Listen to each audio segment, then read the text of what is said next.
मेरा नाम रानी है। मैं अपनी उम्र के उस पड़ाव में थी कि इतना तो मुझे पता था कि बच्चा कैसे होता है। पर जब मेरी विधवा माँ ने एक बेटी को जन्म दिया तो यह देखकर तो मैं हैरान हो गई, क्योंकि मेरे पापा को मरे तो बरसों गुजर गए थे। तो इस वक्त मेरी बहन कैसे पैदा हो गई, यह सब देखकर मुझे अपनी माँ की हरकतों से चिढ़ थी। बल्कि यूँ कहें कि ये सब जानने के बाद मुझे अपनी माँ से नफरत होने लगी थी, क्योंकि उन्होंने गलत काम किया था। मेरी बहन के होने के बाद मेरा लगाव अपनी माँ से कम होता जा रहा था, लेकिन मेरी माँ मुझसे बहुत प्यार करती। पर एक दिन मैंने कुछ ऐसा देखा जिसे देखकर तो मेरे होश उड़ गए, क्योंकि मेरी माँ उस बच्ची के साथ, जब से मैंने होश संभाला मैं अपनी माँ से नफरत करती थी, क्योंकि मेरी माँ ने ऐसा गलत काम किया ही था। मेरी जगह कोई भी होता तो शायद वो भी ऐसा ही करता। मैं अपनी माँ से नफरत तो करती थी, पर बदले में मेरी माँ ने मुझे कभी नफरत नहीं दी, बल्कि वो तो मुझसे बहुत प्यार करती। मुझे भी अपनी माँ से बहुत लगाव था, पर जब उनकी हरकतों के बारे में सोचती तो उनसे चिढ़ होने लगती। अगर मैं माँ से अपनी बहन के बारे में पूछती तो माँ बिना कुछ कहे खामोश हो जाती। मैं अपनी माँ को हर वक्त परेशान और कुछ न कुछ सोचते हुए देखती। उन्हें देखकर लगता कि वो अपने किए पर शर्मसार हैं। कुछ दिन यूं ही गुजरते गए। एक दिन मैं कहीं गई हुई थी, पर जब वापस घर आई, घर आते ही मैंने देखा माँ उस मासूम लड़की के साथ बैठकर खूब रो रही थी। जब मैंने उनसे उनके रोने का कारण पूछा तो उनके मुंह से आवाज़ तक नहीं निकल रही थी। मुझे अपनी माँ का इस तरह रोना देखा नहीं जा रहा था। आखिर थी तो वो मेरी अपनी माँ में, भले ही उनसे नफरत करती थी, पर वो तो मुझसे बेहद प्यार करती। जब मुझे उनका रोना देखा नहीं गया तो मैंने उन्हें झकझोरते हुए तेज स्वर से पूछा, आखिर बताइए आप रो क्यों रही हो। मेरा ऐसा करने से माँ मुझे पकड़कर सिसक सिसक कर खूब रोने लगी, और रोते हुए उन्होंने कहा, जो मैं रो रही हूँ ये सब सिर्फ तुम्हारी वजह से रो रही हूँ, क्योंकि मुझे तुम्हारी नफरत देखी नहीं जाती, क्योंकि मैं एक माँ हूँ, और एक माँ की खुद की बेटी उससे इतनी नफरत करे तो एक माँ कैसे बर्दाश्त कर सकती है। तुम्हें लगता है मैं गलत हूँ, पर मैंने कोई गलत काम नहीं किया। आज मैं तुम्हें अपनी सच्चाई बताकर रहूँगी। माँ की यह बात सुनकर मैं सिहर उठी थी। मैं डर गई थी। मैंने माँ के आंसू पोंछे और उनके पास बैठकर उनकी कहानी सुनने लगी। माँ ने बताया कि यह जो तुम्हारी बहन है यह नाजायज़ नहीं है। आज तुम मेरी कहानी सुनो। मैं अपने मायके में 3 बहन और 1 भाई था। मेरे पिताजी मजदूरी का काम करके घर चलाते थे, पर जैसे जैसे हम तीनों बहनें बड़ी होती गई मेरे माँ बाप की टेंशन भी बढ़ गई, क्योंकि घर में खाने तक के पैसे नहीं थे। तो आज की महंगाई में 3 बेटियों की कहाँ शादी हो पाती। यही सब सोचते सोचते माँ की बहुत ज़्यादा तबीयत ख़राब हो गई और माँ को हॉस्पिटल में एडमिट कराया गया, पर हॉस्पिटल का बिल भरने के पैसे नहीं थे। मेरे पिताजी अपने सभी रिश्तेदारों से पैसे मांगे, पर किसी ने पैसे नहीं दिए। डॉक्टर ने माँ को हॉस्पिटल से निकालने को कहा। हम सब की और अपनी माँ की ये दुर्दशा मेरी सबसे छोटी बहन कोमल को देखी नहीं गई। उसने डॉक्टर से सिफारिश की कि आप 1 दिन का मुझे वक्त दीजिए, मैं जल्द से जल्द पैसे का इंतज़ाम करती हूँ। यही कहकर कोमल वहाँ से निकल गई, पर अगले दिन जब वो वापस आई तो उसके हाथ में 1 लाख रुपए थे। हम सब यह देखकर हैरान थे, और जब हमने इस पैसे के बारे में उससे पूछा तो उसने कहा कि मैंने आप सबको बताया नहीं था। अपने घर की हालत देखकर एक दिन मैं काम की तलाश में गई। रास्ते में मुझे एक आदमी मिला। उसने मुझसे पूछा कि बहन तुम बहुत परेशान दिख रही हो, क्या मैं तुम्हारी परेशानी का कारण जान सकता हूँ। मैं तो परेशान थी, इसलिए मैंने उसे सब कुछ बता दिया। मेरी परेशानी सुनकर वो मुझसे कहने लगा कि तुम इतनी खूबसूरत हो, तुम्हें तो फिल्म सिटी या टीवी सीरियल के ड्रामों में काम मिल सकता है। कुछ दिन बाद उसने मुझे एक डायरेक्टर से मिलवाया।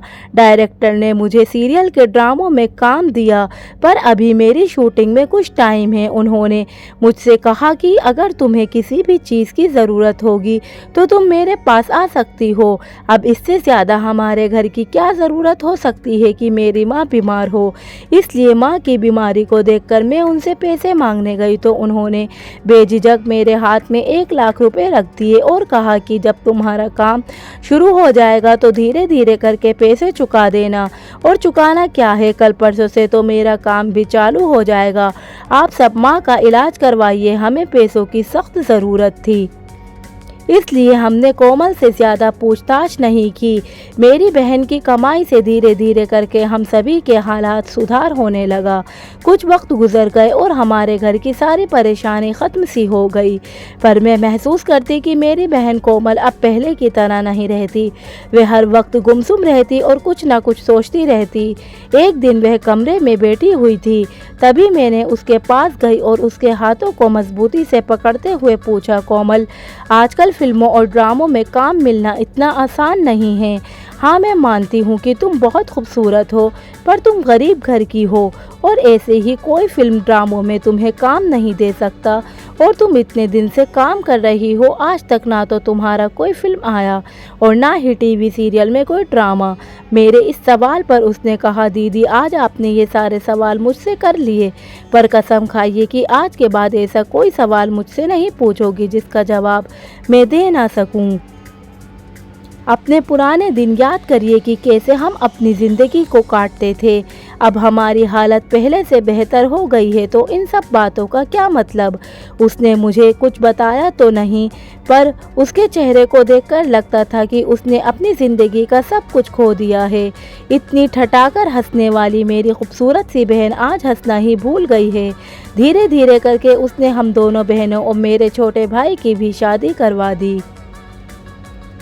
पर जब मेरी शादी के बाद मेरे विदाई की बारी आई तो उसने मुझसे कहा कि दीदी आप आ जा तो रही हो, पर अगर कभी भी मुझे बुरे वक्त आए तो आप मेरा साथ ज़रूर देना, क्योंकि आप मेरी बहन ही नहीं मेरी सबसे अच्छी दोस्त भी हो।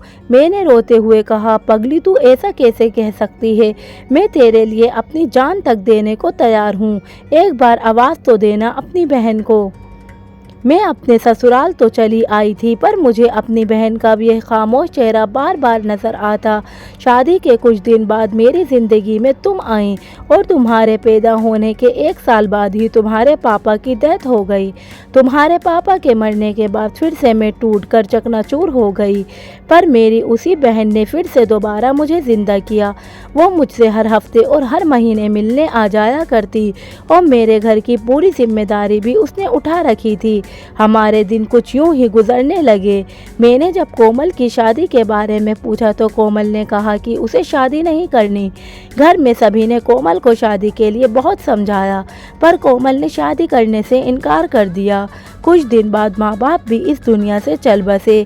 एक दिन कोमल मेरे पास आई और मुझे ढेर सारे पैसे दी और कहा, दीदी कुछ दिनों तक तुम मेरा इंतज़ार मत करना, मैं कुछ दिन तुमसे मिलने नहीं आ पाऊंगी क्योंकि काम के सिलसिले में कहीं बाहर जा रही हूँ। उसके किसी भी फैसले पर सवाल जवाब नहीं करती थी। लगभग 1 साल तक कोमल मेरे पास मुझसे मिलने नहीं आई। मैं उसकी यादों और ख्यालों में खोई रहती कि आखिर मेरी बहन है कहाँ। एक दिन दोपहर का वक्त था, तुम स्कूल गई हुई थी, तभी अचानक मेरे मोबाइल पर एक फ़ोन आया। वो फ़ोन किसी और का नहीं बल्कि मेरी बहन कोमल का था। फ़ोन पर उसने कहा, दीदी मुझे आज आपकी सबसे ज़्यादा ज़रूरत है, आप जल्दी से मेरे पास आ जाइए। उसने अपना एड्रेस दिया। मैं गई तो वह एक अस्पताल था। कोमल अस्पताल में एडमिट थी। उसने एक बेटे को जन्म दिया था और उसकी हालत बहुत नाजुक थी। वह मुझे देखते ही रोने लगी और मुझसे कहने लगी, दीदी मैं आपको आज एक बहुत बड़ी जिम्मेदारी दे रही हूँ क्योंकि मेरी हालत बहुत नाजुक है, शायद मैं बच ना सकूं और मैं नहीं चाहती कि किसी को पता चले कि मैंने एक बेटी को जन्म दिया है, क्योंकि मैं कोठे पर काम करती हूँ। उस डायरेक्टर ने मुझे एक कोठे पर भेज दिया था। बदले में उसने मुझे ढेर सारे पैसे दिए। मैं बुझ चुकी थी, पर इस बात का मुझे कोई गम नहीं था क्योंकि मुझे अपने परिवार को संभालना था। काफ़ी दिन कोठे पर काम करते करते एक इंसान मेरी ज़िंदगी में आया जो मुझसे शादी करना चाहता था। शायद मैं भी उससे प्यार करने लगी थी। वो मुझे इस कोठे से निकालना चाहता था। वो मुझे निकालने ही वाला था, पर अचानक उसका एक्सीडेंट हो गया और वह इस दुनिया से चल बसा। पर उसके प्यार की निशानी मेरे पेट में पनप रही थी। उसकी मौत के बाद आज मैंने एक बेटी को जन्म दिया है। दीदी, यह मेरी बेटी है। मैं इस अस्पताल में चुपके से आई हूँ। किसी को भी पता नहीं कि मैंने एक बच्ची को जन्म दिया है, क्योंकि अगर कोठे वालों को पता चल गया कि मैंने एक बेटी को जन्म दिया तो वह लोग मेरी बेटी को ले लेंगे। यही कहते हुए वे इस दुनिया से विदा हो गई। मैंने इस बच्ची को सीने से लगा लिया और घर लाई और सबसे कहा कि यह मेरी बेटी है। तुम्हारी नफरत भी गलत नहीं थी, पर मैं तुमसे सच्चाई इसलिए नहीं बताती थी कि नादानी में आकर तुम ये बात किसी को बता ना दो कि ये मेरी मौसी की बेटी है और किसी को पता चल जाए कि ये मेरी बेटी को वह लोग मुझसे जुदा कर कोठे पर काम करवाने लगे। मैं अपनी बहन कोमल के लिए तो कुछ नहीं कर पाई, पर मैं उसकी बेटी को उस दलदल में नहीं जाने दूंगी। इसके लिए मैं जी जान लगा दूंगी और मैंने ऐसा किया भी। पर ऐसा करते हुए मुझे अपनी बेटी के नफरत का सामना करना पड़ा, जो मेरे लिए बहुत मुश्किल था। यही कहते कहते माँ फिर से फूट फूट कर रोने लगी। माँ की बातें सुनकर मैं बहुत शर्मिंदा थी। मैं उनके गले लग गई और खूब रोई, क्योंकि माँ जिस दर्द से गुजर रही थी शायद कोई भी होता तो ऐसा ही करता।